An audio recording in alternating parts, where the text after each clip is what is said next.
The distress beacon had been pulsing across 17 star systems for 3 standard cycles before anyone dared respond.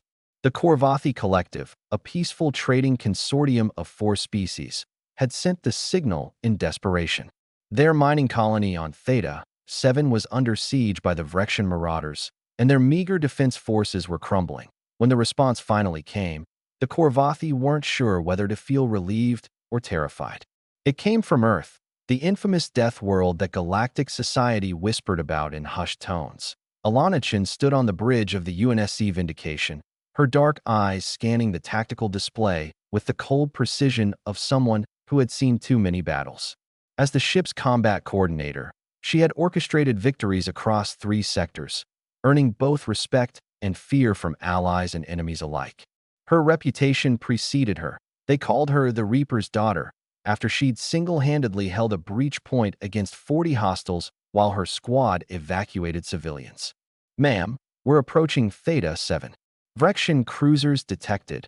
5 capital ships, 20 fighters," reported Lieutenant Abraham Torres from the weapons station. His hands moved across the holographic interface with practiced ease, priming the ship's formidable arsenal.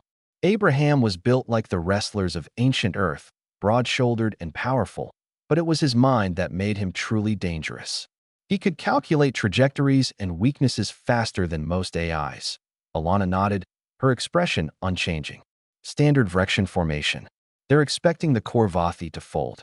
They're not expecting us." The Korvathi liaison, a trembling insectoid creature named Victor, chittered nervously. "Respectfully, Commander Chin, there are only 3 human ships."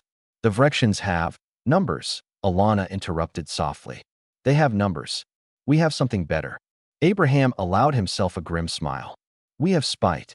The human fleet dropped out of FTL like angry gods materializing from the void. 3 ships against a fleet designed to overwhelm through sheer mass. By every logical calculation in the galaxy, the humans should have retreated. They didn't. "Target their command ship first," Alana ordered, her voice calm as a still lake before a storm. "Abraham, I want that reactor destabilized within 30 seconds of engagement."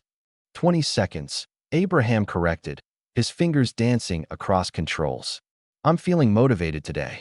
The Vindication opened fire, and the void erupted in violence. Human weapons, forged from the necessity of surviving on a world that constantly tried to kill them, tore through Vrexian shields like they were tissue paper. Railgun rounds accelerated to relativistic speeds, punched through armor plating. Missiles weaved through point defense systems with guidance algorithms that predicted evasive maneuvers before they happened. Victor watched in horror and awe as the human ships moved. They didn't fly like other species. They didn't maintain safe distances or follow predictable patterns. They fought like their homeworld had taught them. Aggressive, unpredictable, and absolutely relentless. Delana's eyes narrowed as she tracked the enemy formation. "Abraham, they're trying to encircle us.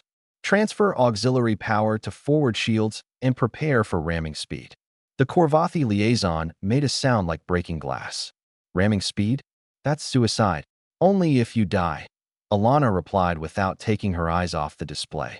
The Vindication surged forward, and the Vrexians, who had terrorized dozens of systems, suddenly understood what it meant to face Deathworlders. Abraham's targeting was surgical. Each shot crippled engines, destroyed weapons, created cascading failures. He didn't just shoot to destroy. He shot to maximize chaos, and Fear.1 Vrexian cruiser attempted to broadside the human vessel. Alana saw the maneuver 3 seconds before it completed. Evasive pattern Delta 7. "Abraham, plasma torpedo, starboard tube, fire on my mark." The Vindication rolled, presenting minimal profile, and the torpedo launched at point-blank range, detonating inside the Vrexian ship's hangar bay. The explosion tore the vessel in half. 20 minutes into the engagement, the Vrexian fleet was in disarray. They had never encountered an enemy that fought with such coordinated fury. Every human ship moved as if connected to a single mind, anticipating, adapting, overwhelming. Abraham's console lit up with warnings. "They're running. Command ship is attempting to jump to FTL." "Denied," Alana said coldly. She opened the comm channel. "This is Commander Alana Chun of the United Nations Space Command to all Vrexian vessels. You came here expecting easy prey. You found humans instead. Retreat now, and carry this message to your warlords. Deathworlders protect the innocent. Touch our allies again, and we won't stop at your ships. We'll find your home stations, your supply lines, every dark corner where you hide. We will burn your empire to ash. Her voice never rose above conversational tone, which made the promise infinitely more terrifying. The Vrexian fleet jumped to FTL in panic disorder, leaving behind burning wrecks and their pride that the human ships secured the colony. Victor approached Alana with something resembling reverence. How did you? We've been fighting them for cycles. You defeated them in minutes. Abraham looked up from his station, his expression softening slightly. Your prey species, right? Evolved from creatures that ran from predators. Victor nodded hesitantly. We're not. Alana explained, finally allowing herself a small smile. Humanity crawled out of a world filled with creatures that could kill us in 1,000 different ways. We learned to fight back against everything: predators, disease, our own planet trying to kill us. We didn't become the dominant species on Earth by being peaceful. We did it by being more stubborn, more vicious, and more protective than anything else. Abraham powered down his weapon systems. The galaxy has species that evolved to trade, to build, to think. We evolved to survive.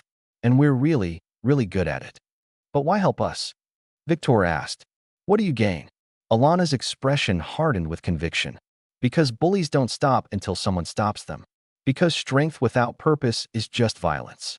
We survived our death world so we could protect those who can't protect themselves. That's what makes us human.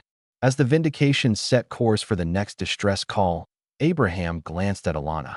You think they'll test us again? Probably, she replied. Pride makes people stupid.